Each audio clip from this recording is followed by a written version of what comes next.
brought to you by Physics Wala.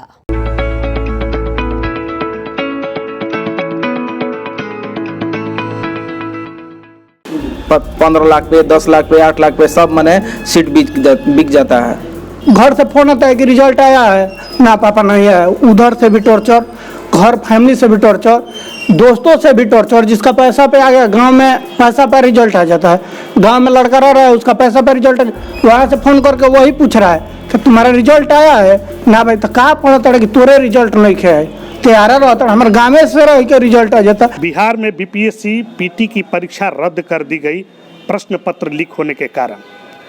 छात्र जो हैं काफ़ी कड़ी मेहनत करते हैं और उसके बावजूद जब वो परीक्षा सेंटर पर जाते हैं परीक्षा देने के लिए और बाहर जब निकलते हैं तो मालूम ये चलता है कि प्रश्न पत्र लीक हो गया और इस वजह से उनकी परीक्षा रद्द कर दी गई।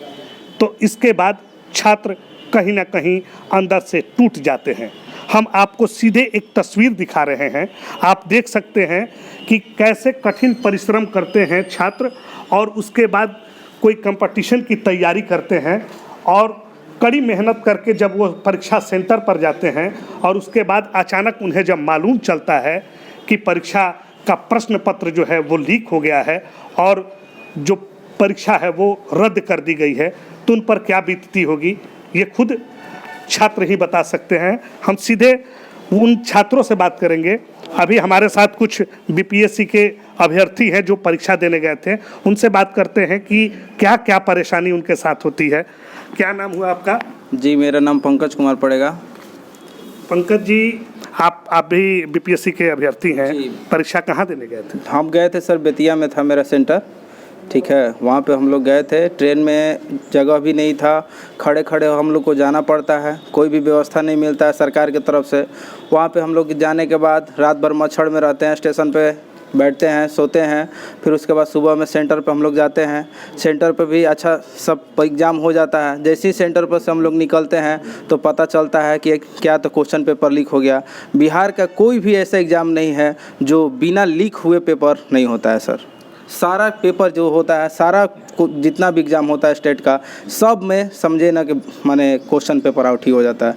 कोई ऐसा एग्ज़ाम बताइए जो आप नहीं जानते होंगे कि पेपर लीक नहीं हुआ होगा। अच्छा, ये जो सिस्टम में बार बार पेपर लीक की बातें आ रही है, क्या लग रहा है कैसे इसकी सुधार की जाए? सबसे पहले तो सर हम लोग को सिस्टम सुधारना होगा, यानी कि समझिए कि पहले तो सरकार को चाहिए कि हम कैसे पेपर व्यवस्था करें। जितना भी अधिकारी हैं उन लोग को चाहिए। जब अधिकारी ही यहाँ पे सेंटर को मैनेज करके बेच दे रहे हैं तो बताइए गरीब छात्र हैं हम लोग, कैसे हम लोग अपना जॉब करेंगे, कैसे अपना हम लोग सपना पूरा करेंगे, माँ बाप का, घर परिवार का, हर चीज़ का कैसे सपना पूरा होगा। जी हाँ, साफ तौर पे जो छात्र हैं आप सुन सकते हैं उनके दर्द को कि कैसे वो कड़ी मेहनत करते हैं और जब कड़ी मेहनत अगर कहीं किसी कारणवश जाया हो जाए, बर्बाद हो जाए तो कहीं ना कहीं वो टूट जाते हैं। आपका क्या नाम हुआ? मेरा अजय कुमार नाम हुआ। अजय जी, आप भी बीपीएससी? जी, हम भी गए थे, गया में गए थे एग्ज़ाम देने के लिए और सेंटर तो था कि मतलब स्टेशन के नज़दीक नहीं, बहुत दूर दे दिया गया था सेंटर गया में भी। वहाँ पर कोई गाड़ी जाने की व्यवस्था नहीं थी, पैदल 1.5-2 किलोमीटर दूर जाना पड़ता था। और पहले क्या होता था कि जब लोग एग्ज़ाम देने जाते थे तो ये बुक देखते थे, वो इसमें से आ जाएगा, उसमें से आ जाएगा। लेकिन आज ऐसा बन गया है, सिस्टम बन गया है कि जहाँ भी लोग एग्ज़ाम देने जाते हैं वहाँ मोबाइल चेक करते हैं कि कहीं मेरे पास मैसेज ना आ जाए, आज ये मैसेज आ जाए, उसके पास से मैसेज ना आ जाए। लेकिन इसमें बहुत सुधार करने की बहुत ज़्यादा ज़रूरत है और जिस दिन सरकार चाह देगी उस दिन हो जाएगा, लेकिन बड़े पैमाने पर ऐसा चाहती नहीं है वो ऐसा करना। तो आखिर क्या लग रहा है कि ऐसे ही जो छात्र हैं उनका भविष्य अधर में ही लटका रहेगा? क्या लग रहा है कि कभी ना कभी इस सिस्टम में सुधार आएगा, ऐसी अपेक्षा है आप? अगर अच्छा, जी हाँ, थोड़ा सा आप देख सकते हैं इन छात्रों को कि एक छोटे से ये मंदिर है, हम आपको दिखाना चाहते हैं कि ये एक मंदिर है और इस छोटे से मंदिर में कैसे बैठकर छात्र जो हैं आप देख सकते हैं तैयारी कर रहे हैं। इतने छोटे जगह पे तकरीबन अभी 30 की संख्या में जो परीक्षार्थी हैं वो तैयारी कर रहे हैं अलग अलग परीक्षाओं की। और एक पंखा, ये देख सकते हैं, एक पंखा के सहारे इतनी जो गर्मी है अभी फ़िलहाल 42 डिग्री टेम्परेचर कहा जा रहा है कि अभी 42 से 43 डिग्री का टेम्परेचर है, और उस गर्मी में भी जो छात्र हैं वो कड़ी मेहनत कर रहे हैं। हम और भी छात्रों से बात करेंगे। आप बताइए, आपका नाम क्या हुआ? विकी कुमार नाम हुआ मेरा। विकी जी, क्या परेशानी, क्या क्या आप लोगों को परेशानी होती है? परेशानी तो ऐसे बहुत कुछ है, लेकिन जैसे कि सबसे बड़ी परेशानी है सेंटर एग्ज़ाम का। हम लोग जैसे कि बिहार भोजपुर से हैं और सेंटर देता है कटिहार, जो कि यहाँ से जाने में कम से कम हमको 7-8 घंटे लगते हैं। इतना दूर सेंटर देने की क्या ज़रूरत है? 100 किलोमीटर के अंदर सेंटर देगा लोग, तो हम लोग आसानी होगा, जाने में दिक्कत नहीं होगा। दूसरे जाने में बहुत दिक्कत होता है, ट्रेन का दिक्कत है, खाने का दिक्कत है, रहने का दिक्कत है, बहुत सारा दिक्कत है, ये सब दिक्कत है। और क्या लग रहा है कि बार बार पेपर लीक हो जाने से आप लोग भी टूट जा रहे हैं, तो आप किस तरह से इस सिस्टम को सुधारने की ये रखते हैं कि कैसे इस सिस्टम को सुधारा जाए? सिस्टम अगर सरकार चाहेगी तो सुधर सकता है, अन्यथा किसी के बस की बात नहीं है। अगर सरकार चाहेगी तो सब कुछ हो सकता है, बस सरकार अगर दे कि ध्यान इस पे तो हो सकता है काम, यही बात है। सभी सेंटर पे तो सबसे पहले सीसीटीवी कैमरा होना ज़रूरी है सर। हम लोग जहाँ भी जा रहे हैं एग्ज़ाम देने, तो वहाँ पर सीसीटीवी कैमरा है नहीं है, तो बताइए वहाँ पे कोई ब्लूटूथ लेकर जा रहा है, कोई मोबाइल लेकर जा रहा है, तो क्या सिस्टम भ्रष्ट है? तभी तो लोग लेकर जा रहा है। क्वेश्चन पेपर होने की आशंका है, तभी तो कोई भी एग्ज़ाम, हर एग्ज़ाम में सर से मैंने समझिए ना कि एकदम मैंने सेटअप होता है 15 लाख पे, 10 लाख पे, 8 लाख पे, सब मैंने सीट बिक जाता है।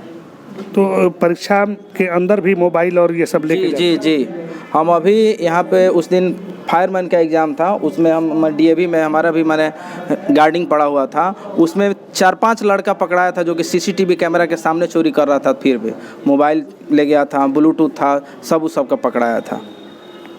जी हाँ, इस तरह की स्थिति यहाँ भी देखने को मिला था, जहाँ वीर कुंवर सिंह जो कॉलेज है उसमें भी ऐसा बताया जा रहा था कि मोबाइल जो है वो वीक्षक भी लिए हुए थे और जो अभ्यर्थी हैं वो भी लिए हुए थे। तो कहीं ना कहीं ये चूक हो रही है। आप किस चीज़ की तैयारी करते हैं? सर हम एनटीपीसी की तैयारी करते हैं अभी। अच्छा, ये बीपीएससी का जो पेपर लीक हुआ, तो आप लोगों का क्या लग रहा है कि आप जो तैयारी करते हैं?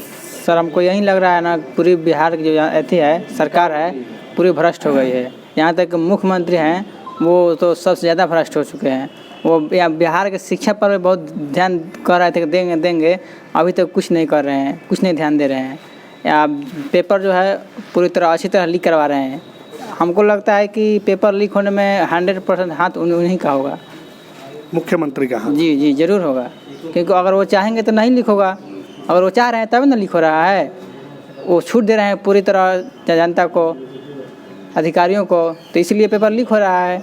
और हम लोगों को दिक्कत हो रहा है कि जा रहे हैं इतना दूर से मेहनत करके, इतना पढ़ के, वहाँ पेपर लीक हो गया। मान लीजिए कि जिसके पास पैसा है वो पैसा देकर पेपर लीक करवा कर अपना पूरा बढ़िया से लिख देगा, और हम लोगों के पास तो है पढ़ के लिखे गए हैं, ज़रूर उनसे कम ही मारेंगे और वो अच्छी तरह मार के जॉब ले लेंगे। हम लोग इसी तरह भटकते रहेंगे। आपके फादर क्या करते हैं? मेरे फादर किसान हैं सर। अच्छा जी। तो आपको भी काफ़ी कठिनाइयों का बहुत कठिनाइयों का सामना करना पड़ता था पहले, अभी भी करना पड़ रहा है। बहुत कठिनाइयों का सामना करना पड़ रहा है। अब आज तक हम लोग इसी का सोच रहे हैं कि चलिए अब हो जाएगा, अब हो जाएगा, अब हो जाएगा, कुछ नहीं हो रहा है। कहते हैं कि युवा देश के भविष्य होते हैं, और उन्हीं युवाओं के साथ अगर चला जाए तो कहीं ना कहीं उन युवाओं पे एक आघात माना जाएगा। हमारे साथ आपको फिर से एक बार तस्वीर दिखा रहे हैं। आप देख सकते हैं कि इतने छोटे जगह पे बहुत सारे जो छात्र हैं वो अपनी तैयारी कर रहे हैं। हम इन लोगों से भी बात करेंगे कि क्या लग रहा है, जो फिलहाल की जो वर्तमान स्थिति चल रही है, उस स्थिति में आपको क्या लग रहा है? जो आप कंपटीशन की तैयारी कर रहे हैं उसमें आप लोग को क्या लग रहा है, कितना सफल हो पाएंगे? सर कंपटीशन बहुत हार्ड होता जा रहा है और पेपर भी ऐसे लीक हो जा रहा है, तो हम लोग को बहुत दिक्कत होती है। सेंटर भी दूर दूर आता है। और सबसे बड़ी बात तो हम लोग को कार्बन पेपर चाहिए। हम लोग को जो एग्ज़ाम देते हैं उसके लिए हमको कार्बन पेपर चाहिए। जो हम लोग एग्ज़ाम देते हैं, हम लोग कितना अटैम्प्ट किए, कितना उसमें मेरा सही है, कितना पर कट ऑफ है, ये बिहार सरकार कुछ नहीं करती है। सबसे बड़ी बात तो ये है। उसके बाद हम लोग एग्ज़ाम देने जाते हैं तो हम लोग देखते हैं कि कितना लोग कापी पेपर अपना खाली छोड़ देता है। हम लोग तो पूरा पूरा पढ़ कर जाते हैं, तो जितना हम लोग को आता है उतना तो हम लोग रंगते हैं। निगेटिव मार्किंग नहीं है इसीलिए हम लोग सब रंगते हैं, लेकिन बिहार में कोई निगेटिव मार्किंग नहीं है, तो सही आप लोग भी जानते हैं। उसके बाद वो लोग खाली छोड़ देते हैं, उन लोगों का बोर्डे में कॉपी रंगा जा रहा है। ये नीतीश की कहीं ना कहीं लापरवाही है, बहुत ज़्यादा लापरवाही है। उसके बाद से जब रिजल्ट आता है तो सभी लोग नेट पे जिसके पैसा पर रिजल्ट आया वही स्टेटस में लगाते हैं रिजल्ट, हम लोग को नीचा दिखाते हैं। हम लोग पढ़ते हैं, घर से फ़ोन आता है कि रिजल्ट आया है, ना पापा नहीं है। उधर से भी टॉर्चर, घर फैमिली से भी टॉर्चर, दोस्तों से भी टॉर्चर। जिसका पैसा पे आ गया, गांव में पैसा पर रिजल्ट आ जाता है, गांव में लड़का रह रहा है उसका पैसा पर रिजल्ट वहाँ से फ़ोन करके वही पूछ रहा है कि तुम्हारा रिजल्ट आया है ना भाई, तो कहाँ पढ़ता है कि तोरे रिजल्ट नहीं खे तैयारा रहता है, हमारे गाँव से रह के रिजल्ट आ जाता। तो कहीं ना कहीं नीतीश कुमार को लापरवाही है। हम लोग तो आप देखिए रहे हैं कितना मेहनत से, इतना टेम्परेचर गर्मी का है, हम लोग जगदेव नगर धोबीघाटा भाई 0 माइल से पैदल आते हैं, यहाँ पर पढ़ते हैं। अभी 7 बजे तक आप रहिएगा, हम लोग 7 बजे तक यहाँ पर पढ़ते हैं, 11 बजे आए हुए हैं, 7 बजे रात को जाएंगे घर। और उसके बाद हम लोग जा करके घर पे खाना बनाएंगे, रूम पे खाना बनाने के बाद खाएंगे, फिर सोएंगे, फिर 4 बजे जगेंगे। फिर हम लोग का यही काम है। इतना मेहनत करने के बाद भी यदि हम अपने माँ बाप को रिजल्ट नहीं दे सकते हैं ऐसी बेवकूफ़ सरकार के सामने, तो फिर कहीं ना कहीं सरकार की इसमें नाकामयाबी है। माता पिता समझ रहे हैं कि मेरा नाकामयाबी है, तो इसमें गलती किसकी है? जी हाँ, साफ तौर पे आप समझ सकते हैं जो अभ्यर्थी हैं उनके आंखों में आंसू आ जा रहा है ये अपने दर्द को बयां करने में। और सही बात है कि अगर कड़ी मेहनत करें, अगर वो कड़ी मेहनत कहीं बेकार हो जाए किसी कारणवश, तो कोई भी इंसान टूट जाता है। ठीक उसी तरह से ये जो छात्र हैं वो भी टूट चुके हैं और कहीं ना कहीं इनका मनोबल अब जो है वो धीरे धीरे अब टूटने लगा है। और इसमें अब ज़रूरत है सुधार की। अगर जल्द सुधार नहीं होती है तो कहा जाता है कि देश के भविष्य होते हैं छात्र युवा, लेकिन ये कथनी सिर्फ अखबारों और बड़े बड़े बैनर पोस्टरों पर ही समझ में आ रहा है, ज़मीनी हकीकत में कुछ और ही बयां कर रही है। सहयोगी विकास के साथ सोनू सिंह, आरा, बिहार तक।